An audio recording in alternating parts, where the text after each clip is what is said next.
Given today's topic and timing, it felt fitting to acknowledge just how much I've been thinking about inheritance. I've been thinking about inheritance, so who better to kick things off than someone who's carried it the 11th hour many times before. So many times that even with the 2 extra inches on my boot heels, I'm still on my tippy toes trying to reach the bar she set. Today's presenter, Anna Bruno, is the author of the novel Ordinary Hazards, released in 2020 by Atria Books. She teaches at the University of Iowa's Tippie College of Business and coaches professionals in creative business communication. Previously, Anna managed public relations and marketing for technology and financial service companies in Silicon Valley. She holds an MFA in fiction from the Iowa Writers Workshop and an MBA from Cornell University and an MA, if I can turn the page here. I just need some little Jeopardy music. And a BA from Stanford University. She lives in Iowa City with her husband, 2 sons, and Blue Heeler.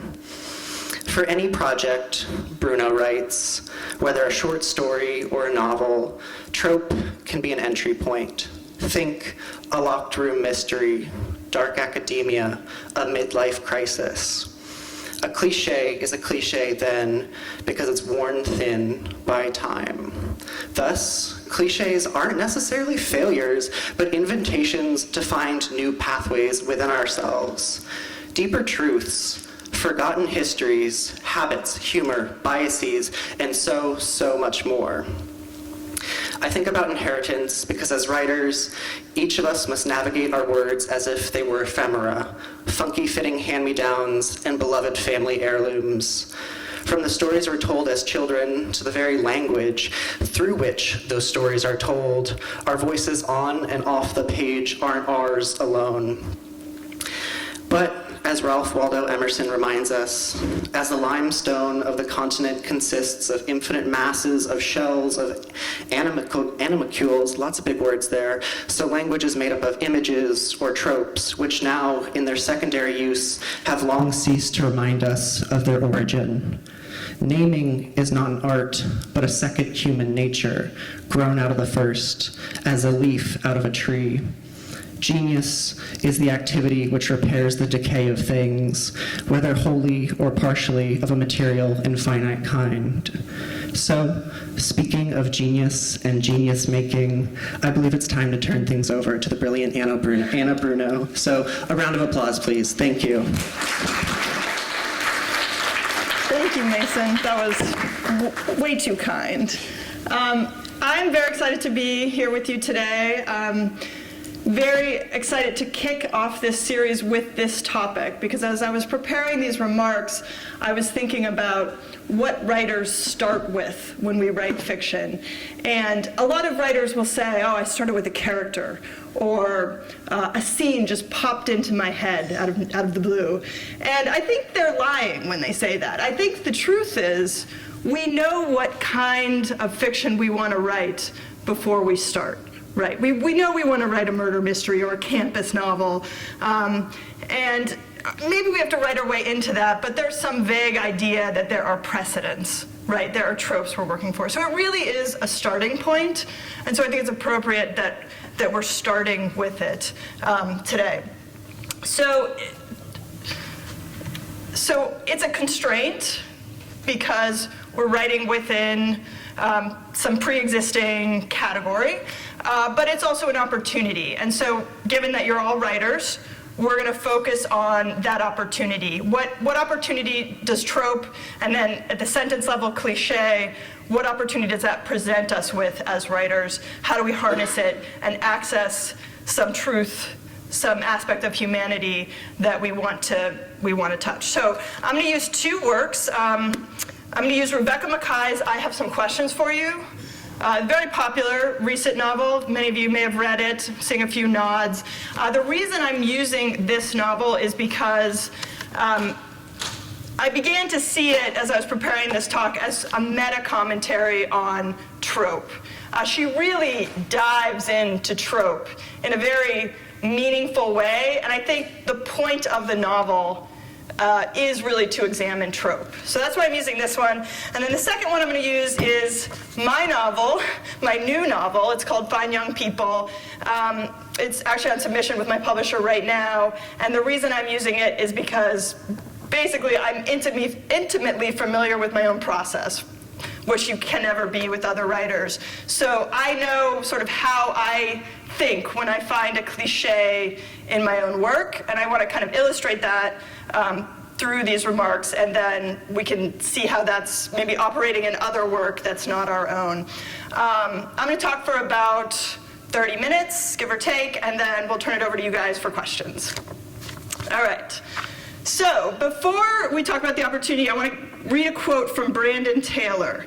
This is from his Substack, which is excellent, very funny, and very good on craft. So you can just Google Brandon Taylor Substack if you want to find it. Here's what he said about the campus novel.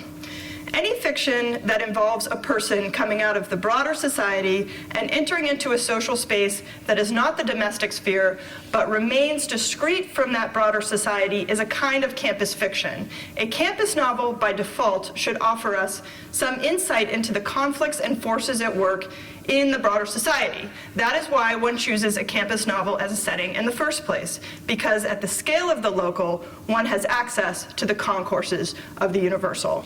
I think it's a really beautiful idea. He has this sort of sense that everything is a campus novel. I'm actually using 2 campus novels today. But what he's tapping into here is the opportunity, right? The access to the concourses of the universal. I think that's what we're looking for as writers.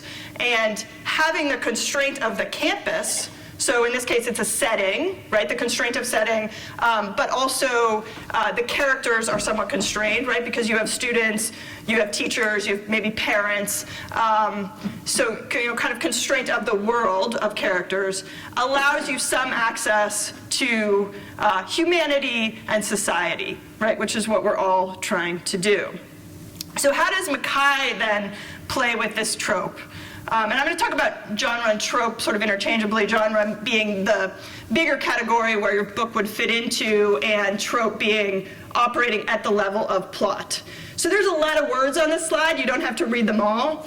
But the idea here is that she's bombarding you with trope, right? So it's a mystery. It's a murder mystery. She's got an amateur sleuth. Like, there's no detective character, really. It's dealing with this kind of very poppy true crime podcast idea that's playing right now in literature. It's a campus novel, takes place at a boarding school. And then she's got, within those genres, these primary tropes, the main one being the young, beautiful dead girl, the boyfriend-husband implication, whether or not he did it. In this case, it's a boyfriend because it takes place in high school. Charismatic teacher, a sexual predator. Fallibility of memory. The murder mystery in this novel is a couple decades in the past. And then she has a whole secondary line, which on my first read I thought was unnecessary to the novel, but when I started thinking about what she's doing with trope, I realized why it was in there. So the secondary plot, the narrator has an ex-husband who gets caught up in a sort of post-Me Too cancel culture moment, so he gets canceled, and she comes to his defense. Very unrelated to the primary plot, but the tropes are related because the cancel culture is, and her defense of a man is commenting on the primary trope of young, beautiful, dead girl, the men who get away with it, the power dynamics between teacher-student men and women. So I believe that second line is in there as part of this.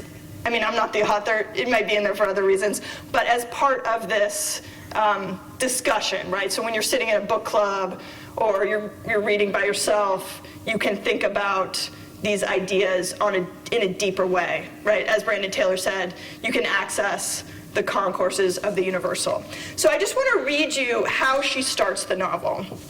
So one thing I always do, even after I finish a book, is I go back to the beginning and I just always read the first page. I often read the last page of the book too before I read the whole book, because writers telegraph in that first page what's important, what you should be paying attention to. And then as a reader, I kind of forget. But then when you go back and look, you're like, oh yeah, that's what this book was about.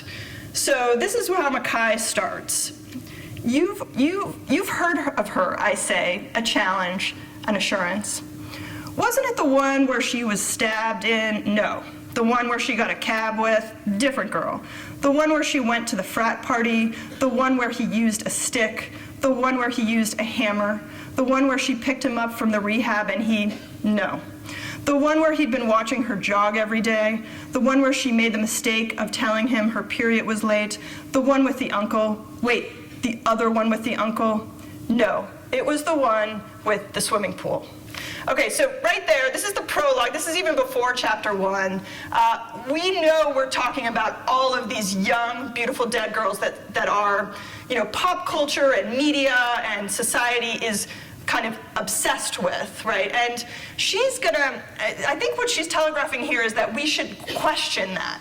We should ask ourselves why we care so much about these, in some cases, very gruesome murders or disappearances, and what we're doing with that curiosity.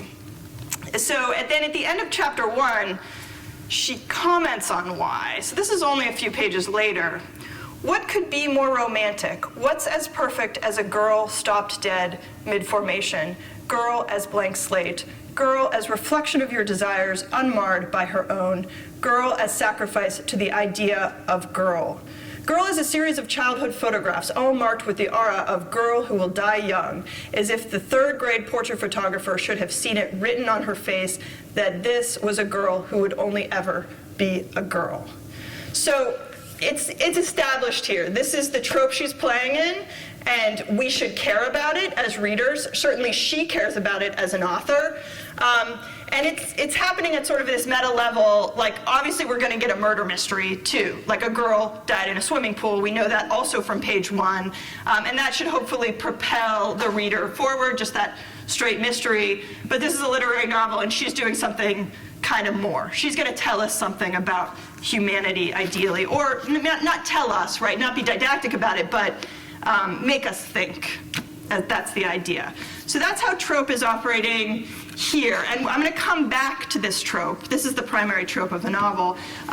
Before I do that, I want to talk a little bit about cliché, and then we're going to kind of tie it all together.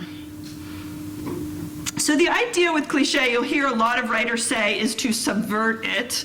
You don't necessarily have to subvert it. I think you can just sometimes dig into it, like go deeper on it.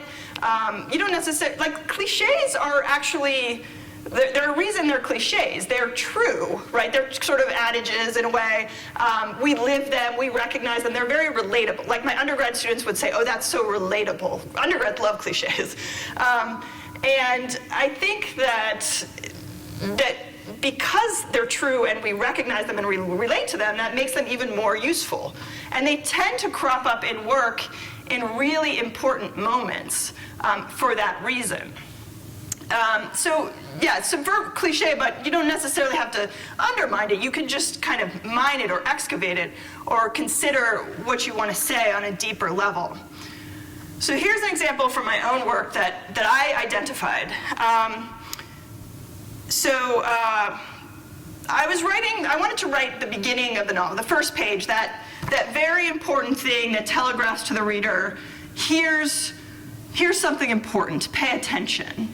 And I was writing an account, a witness was watching a car go off a bridge. She's witnessing a suicide.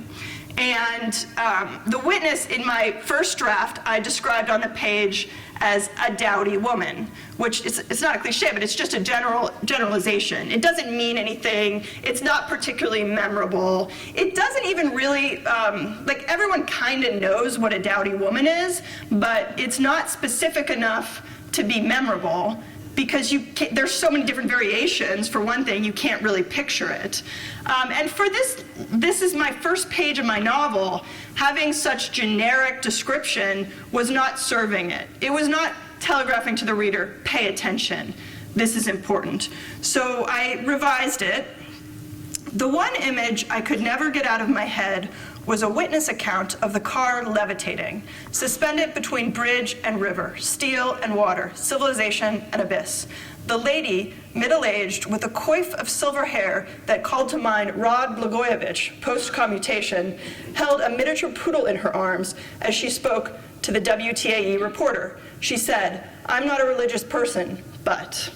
And it goes on. And so now we see Rod Blagojevich's coif of silver hair. We see her holding her miniature poodle, right? She's not just, this takes place in Pittsburgh, she's not just a dowdy, middle-aged Pittsburgher. She's someone who is real and hopefully memorable enough for the reader to focus on that moment. Because that moment of the car levitating, which is in her mind, is important to the novel. It's important thematically. So that's an example of general language. I'm going to give you an example of an actual cliche, this idea, his face lit up. So later in the novel, this is page 90 in my draft, I wanted to write a scene between two characters who had a very long and meaningful history. They've known each other since they were 5 years old. They met in kindergarten. And they care about each other very deeply. And when one character saw the other, the first thing I wrote on my page was, his face lit up.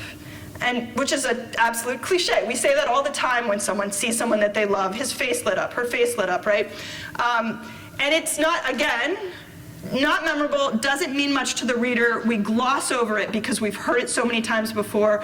More importantly, it doesn't reveal anything about character. Just because his face lit up, I don't know anything about their shared history, because I've heard that said about so many people throughout my life so many times, right? So here's what I changed it to. When he saw her, his expression changed. When someone is happy to see another person, people always say, his face lit up, meaning it became animated in some way. But for Vince, when he saw Maddie, she recognized the inverse, a kind of relaxing of the muscles. So that's an inversion of that's taking that cliche, his face lit up, and saying, okay, what do I really mean? Well, her mere presence relaxed him, right? His face didn't light up, it calmed down, right? Because she's known him since she was 5, and she comforts him.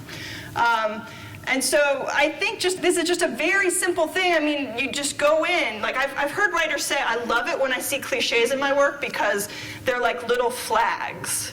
And that's really what they are. They're flags. Like what am I trying to say? What am I trying to reveal about character? You know, it's not that his face lit up. It's not that he was excited. It's that he was calmed, right? That's so much more meaningful. And it's just a little tweak. It's not even, I mean, it takes a long time to do this because, you know, you take a 400-page novel and you do this to every line and this is like years of revision. I'm not going to say this is easy. Writing novels is very hard. Writing stories is very hard. You know, whatever it is that you're writing. But identifying the flags, I think, is actually the fun part. And like I said earlier, I think they do tend to come up. These cliches tend to come up in very important moments. They're cliches for a reason. In this case, the moment was just this relationship I wanted to illuminate for the reader. But they could be important moments plot-wise as well. They could be important moments thematically. But when you see those flags, you have this opportunity, which is really, really useful. Okay, so beyond, so now we've talked about kind of, playing with trope as a constraint and an opportunity, right? Trope as an opportunity to explore, as Brandon Taylor said, the concourses of the universal, and then identifying cliches and using them as an opportunity to really dig into what we really want to say. And then here's the meat of what I think is the real challenge and exciting part of trope and cliche. Actually, before I get to that, I want to talk about a little bit of this iterating with detail. So, George Saunders, who I love, Many of you probably have heard of George Saunders, has a book called A Swim in the Pond in the Rain. Highly recommended as a craft book, really, really good. He also, if you don't want to read the book, does a lot just of speaking with the media about craft. I think he has a podcast, which I have not listened to. He has a newsletter. So you can get a lot of just free craft lessons from George Saunders. But he has this idea with writing and revision that, revision is like sitting in the chair at the optometrist's office where they're putting lenses in front of your eyes and they're saying, is it this one or is it this one? Is this one clear or is this one clear? And on and on and on, right? Honing in on the thing that you want to say, right? And I think that's a really, really beautiful metaphor for what we're doing as writers. And he gives this example of it. Bob was an asshole. So this is kind of like the dowdy woman, right? Doesn't really mean anything. It's not a cliche. It's just a generalization, an abstraction.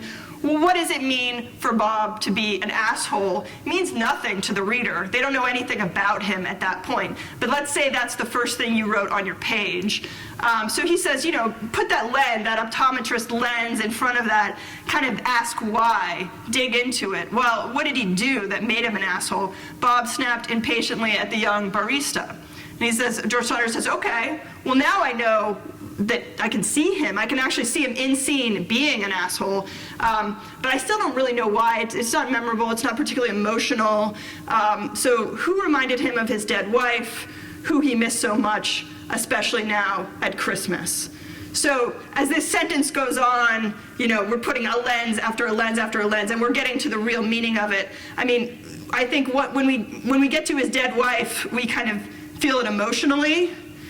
When we get to the fact that it's Christmas time, you feel it kind of from it's like ethos, right? The values of it. We all know what it's like to miss someone at Christmas. So the reader then now understands Bob, right? So much better once you put the lenses, the optometrist lenses of revision on it. So that's what we're doing with these generalizations and with trope as well, as we dig into trope. All right, so the motif. So this is like what I want to leave you with. I only get a half hour with you and Q&A, but I really think that, especially if you're writing longer work, if you can use motif as a tool, that'd be something you want to pay attention to. It's true in stories as well, if you're writing shorter work, but stories don't need it as much because they're short.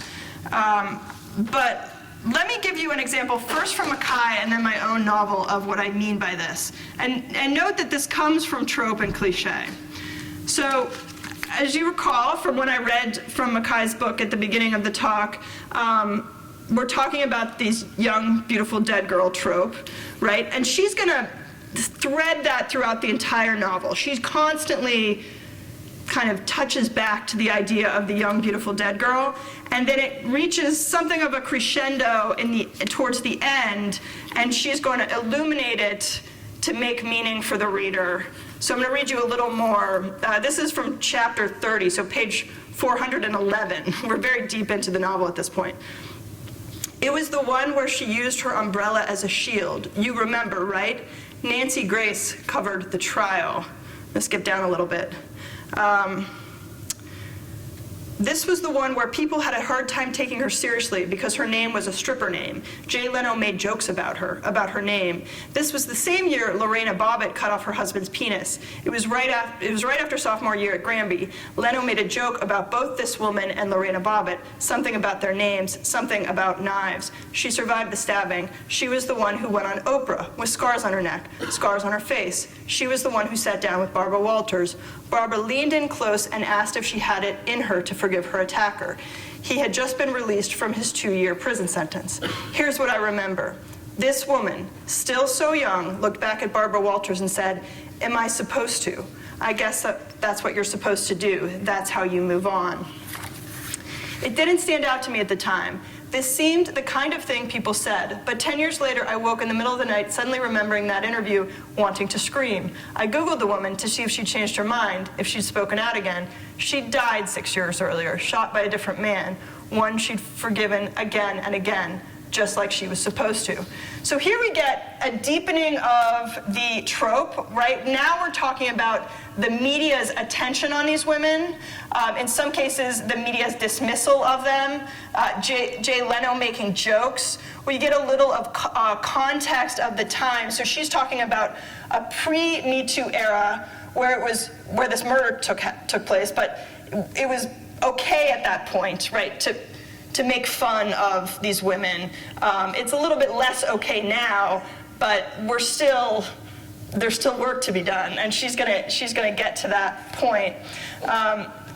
So then this is chapter 37, so a few pages later. There was a man who got off the hook because he'd married the only witness very quickly. She couldn't be forced to testify against her husband. She was the victim's mother. There was the man who got away with it because the defense made the girl's best friend, now 13, testify that the dead girl had sneaked into R-rated movies. This apparently meant she was mature enough, sexually active, they said, at 12, that anyone could have killed her, not just the bus driver who had the nude photos. And she goes on, there was a man, there was a man, there was a man. So we get the additional color of what's happening on the other side, and I think this is also playing with that secondary trope of the post-Me Too cancellation of her ex-husband, right? So we've got the cancel culture trope of how society is now treating men who are, perpetrators or accused in some way, and she's deepening the commentary on, it's just shades of gray, right? There's no answers in literary fiction, but she's saying, okay, let's then also pay attention to the men.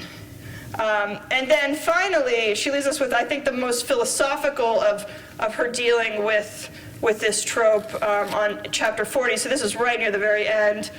That was her flip-flop beside the van, that was her comb in the ravine, that was her bank card at the ATM in Kansas, but that wasn't her on the security footage. Some leave more than others, to be sure. Some leave trails and videos and yearbook quotes. Some leave barely a trace. That was her handwriting in the logbook, that was her phone tossed off the overpass, that was her blood in the bathroom, that was her hair in the attic. We're lucky to find this much. That was her laundry still in the dryer. This was her body, but she's long gone. So now we get to sort of what we're left with, what's left behind with these young, beautiful dead girls. My reading of this is, we've made progress in our post-Me Too era, but we are still not serving, our sort of attention on these girls is not serving us as a society, as human beings. It's certainly not serving the girls who are often not getting justice, definitely not serving the wrongfully accused, another kind of trope that's in here. So again, literary fiction, no answers here, but definitely an examination of that trope. I'll give you an example now from Fine Young People, my novel, how this can come out of not trope, but cliché. So 1 second, maybe more. So the cliché that this started with in my writing was time stood still. And we've all probably said that before, heard it a million times. A big moment, time stands still. And when I saw that on the page, I thought, what does that even mean, that time stands still? Certainly we're not meaning it literally, right? Or maybe we are, actually, right? Maybe time really does stand still. Maybe something deeply philosophical is happening when we say that cliche about something. And so back to the woman with the hair that looked like Rod Blagojevich and her account of the car that opened the novel. According to the woman, the car's velocity slowed, then it stopped, suspended in air. She blinked and it hit the water. It was only 1 second, maybe more, she said. It would have been easy to dismiss her observation as magical thinking, except she went on, I got the distinct feeling that I was watching an event unfold as if it had already happened and would happen again, like it was somehow overlapping. Okay, so this is the first 2 pages of the novel. We get this witness account. And when I saw that, when I identified that cliche and I thought about that 1 second, maybe more, and I kind of in my head as a writer zeroed in on the maybe more, like what is happening in that maybe more, I decided I wanted to make that a motif of the novel. I wanted it to come back again. So I hit on it, this is page 12, so this is literally just 8 pages later. I wanted to hit on the motif. So the narrator of the novel is now sitting in her school assembly. This takes place in high school, thinking about the student who had just died. They're being told in assembly, or they were told in assembly, but she's thinking about it. Light streamed in through the east windows. The curtains were never drawn because we were accustomed to the gloom of western Pennsylvania. But the day after we found out Kyle died, the sun shone brilliantly. It hit my face, causing my eyes to pinch shut. On the backs of my eyelids, I saw the white Tesla levitating. 1 second, maybe more, then it was gone. All right, so that's just to establish this really as a motif. Then later, this is page 27. This is an important moment for the narrator. Again, keying in on these important moments where you want the reader to pay attention. She decides that she wants to investigate an 18-year-old murder for reasons I don't need to go into. Intuitively, I understood something I was not able to articulate yet. I needed to see Wolf, not as a hockey player, not as a dead body in the chapel, and not as a victim, but as a human being, a person who loved and was loved, who dreamed and was dreamed about, a person who, with a past, brief as it was, a present, and a future cut short, a person whose story overlapped with my own, both in ways I would soon uncover and in ways I would never understand because they are the great mystery, infinitely complex and mind-blowingly simple, the way time can stand still for 1 second, maybe more. So there's that cliche, right? But again, as a motif, it means something more than just a cliche. Here's page 196, so now we're about halfway into the novel. This is the most important moment. I think this is a turning point for the narrator. She finds out something about, I won't spoil it, but she finds out something that is very fundamental to her as an individual. She says, even now, after thinking about what happened next for some time, it is difficult to describe. It happened in that 1 second, maybe more, enough time to perceive a car levitating. So this is 200 pages in, but readers, of course, remember this, right? Or that's the delight for the reader, because they've heard that before, the 1 second, maybe more, right? And that repetition, I think, hopefully works. And then it's going to crescendo at the end of the novel. So this is page 375, the very end. So hopefully as a writer, by the end of the story or the novel, you've earned the right to be philosophical. I don't think writers necessarily have that right at the beginning, but if you've sustained a reader for 375 pages, you can maybe say what you want to say. The narrator at this point, the point of narration is in college, studying religion. Are you studying any religion in particular, Vince asked. I think about some of the classes I've been taking, Islam in the West, the English Reformation, Zen Buddhism, Dante's Divine Comedy. They all interest me, but none as much as what William James called the overlapping things, the things in the universe that throw the last stone, so to speak, and say the final word.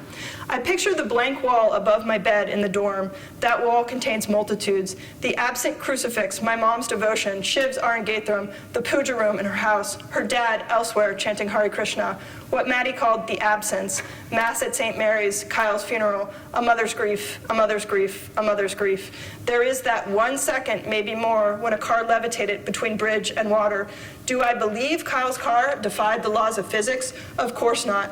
But for the witness, that moment was expansive, infinite even, like Dante's white light, or what Albie Harris saw when he died on the ice before being brought back to life. Who could say what occupies 1 second, maybe more? The Holy Spirit, Krishna, L. Ron Hubbard's Thetan, who knows? It is the state of eternal present that Father Michael talked about in his benediction. It is the opposite of achievement. It is all those overlapping things pushed aside and forgotten in an onslaught of bridge alerts and Instagram reels. Okay, so that's basically her spiritual awakening. I didn't spoil the novel, but that is, I think that is how we can take a cliche, time stood still, which means nothing because it's said so much, and then make it maybe the predominant reason for the novel. In my case, I think reason for the novel's existence. very, very powerful tool that any writer, I guess, I hope, can kind of take with them and think about, examine those tropes, find those cliches, and then use them, right? What do you want to say, as Brandon Taylor suggested, to explore the concourses of the universal? That's our opportunity with trope and cliche. Okay, so with that, I'm gonna pause, and then Mason will go around, and if you have a question, I'll be happy to answer it.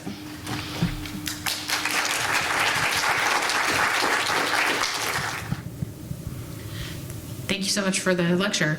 I wanted to hear your thoughts on how you think about pacing, because if you're doing a cliche, in some cases that can be a shorthand, that can be just, this is really quick, the reader knows, and we're going to move on. And then if you dive deeper, it kind of takes more time, it slows your story down. I'd love to hear kind of how you know when you should sort of just like take the shorthand and go, and when it's worth investing in, because I feel like I kind of veer back and forth. Great question. I think that, or at least the way I work in revision is, I try to key in on those very important moments. So you might have like with the example of his face lit up, it might be the case that if that's not really important characters or an important moment between two characters, it might be fine to just say his face lit up. The reader may not need more than that, and they just get it, that he's excited to see his friend and move on, and that's totally fine if that's, if you want the reader to move on. But if you really, like, so if this is all happening in revision too, so you've already written what you want to write, and you have to ask yourself, well, do I want the reader to know more? And yeah, it might slow the reader down, but I think, I mean, I don't think the reader will mind if it's actually important, at an important moment in the short story or the novel, and if these characters are important to the reader. I think the reader will want to know more in that sense. So, I mean, to answer your question, I think it's sort of like anything with revision, you want to focus on those important moments and those important relationships between characters. And then you can let some sort of generic language and cliche, you can just let it be in other places where you want to just keep moving. Hi, thank you so much.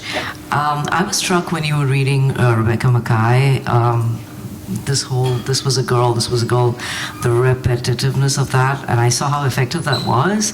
I'm just wondering, when you use this kind of anaphora and syntax, how do we stay away from the risk of making that itself a cliche across the course of a novel, so that it doesn't just become like a throwaway phrase by the time you sort of finish? Yeah. So are you referring specifically to the repetition or the just the syntax? Is it, or both? I guess both. I mean, well, not thematically, but more in terms of just the way she's phrased it and how that anaphora keeps repeating. Yeah. So, yeah, that's a tough question. I mean, I think, well, for one thing, I think a lot of people would read that and not like it. So you have to take that risk, right? So you are risking alienating certain readers when you use repetition, or when you use sort of, there's sort of a simplicity to that syntax. There is a, and the repetition kind of makes it more interesting because you know it's intentional, right? That syntax is intentional. I think readers would definitely not like it if they think it's just lazy writing. So in the case of Mackay, we don't really see it as lazy, especially because we're getting it again and again. Readers definitely would not want the lazy writing, but I do think that you're right, it's a risk, because readers might just be like, well, this is sort of silly, or I don't need this. And as a writer, like if anyone ever publishes, or even if you just show it to your friends, people are quite nasty on Goodreads, and they will say, like, that is stupid, I don't like that. And the writer just has to be like, well, maybe you didn't get it, or it's not for you, it's not for everyone. Like, these are choices that are, I think, hard choices, but the writer just has to trust like, okay, this is what I want to do, and I'm going to take the license, the creative license to do that. And I personally love, I mean, repetition, I think, used well, is such an effective tool. Because again, it's that telegraphing to the reader, pay attention to this. So I think, yeah, some readers won't like it, but the ones that do will really get it. Thank you. As I listened to you, I kept thinking about the idea of a violation of expectation. And there's a tension between the reader and the author. So you set it up like a volleyball setup, and then you don't, you either deliberately, you don't. And I love that. I love that when Yes. it happens. Yeah, so yes, that's a comment. I mean, I don't really need to say more. It's the same way jokes work, right? You set up a joke, the audience is expecting something, and then the punchline is something else, and that's why it's funny. So that's the same thing that's going on, and it's very effective. Thank you very much for your talk. Yeah. I'm going to ask what everybody I think is thinking, and I'm sure you have an answer for it, but how does the existence of popular works that are full of cliche and yet capture millions of readers exist in the same sphere as this and your efforts to write in a more literary, original, mind-bending way? Yes, that's a great question. I've thought about that a lot. Yeah, I mean, cliche sells, clearly. Trope sells. People love books that, you know, they've sort of read before, and TV shows as well. And so I guess, yeah, I'm not saying that, I definitely don't think that it's bad. Like, if you want to be a commercial writer, or you just want to please your, you know, your grandma or someone that like loves romance novels, right? You know, writers, I don't think, should all aspire to be literary. Certainly, literary, especially if you want to make money, right? Writing literary novels is probably not the best idea. For me personally, I think I can't help myself, because like the reason I'm writing is to explore, as Brandon Taylor said, the concourses of the universal. Like, I feel this like urge and need to write about being a human being, that it's just, it's like kind of hardwired into me. It's in all the books that I love, and it's not particularly profitable. You know, I should have just, frankly, just stayed in business and not been a writer at all. But like, it is deeply satisfying. And you know, like writing this novel for me, my second novel, which I hope it gets published. It was an exploration of, for me, these deep truths, religious truths, philosophical truths that, like, I really, as a human being, wanted to explore. And yeah, I mean, not every writer is going to want to do that, and not every reader is going to want to read it. A lot of people just want, you know, a romantic comedy, or they want a straight murder mystery that's not like bogged down in like this meta-analysis of what's going on. And I think that's totally fine and great, and like I applaud that, because those are the writers that are probably making a lot of money. You know, it's hard, maybe it's hard to separate yourself from the fray sometimes when you're dealing a lot in cliche, because a lot of people are like, and I was at a book club the other night, and we were talking, Colleen Hoover came up, right, and we were talking about her success. And you know, a lot of people obviously love, I mean, she has this massive following. She's taken over all the bestseller lists, and she is playing with trope and cliche. I mean, I've actually never read a Colleen Hoover book, but you know, I guess I'm not saying don't do that. Like I think this particular lecture is about an opportunity to be more literary, I think, with it. But if that's not your thing, then don't bother, you know? You might as well just have fun, right? Because that's what, I mean, writing is also just meant to be entertaining. And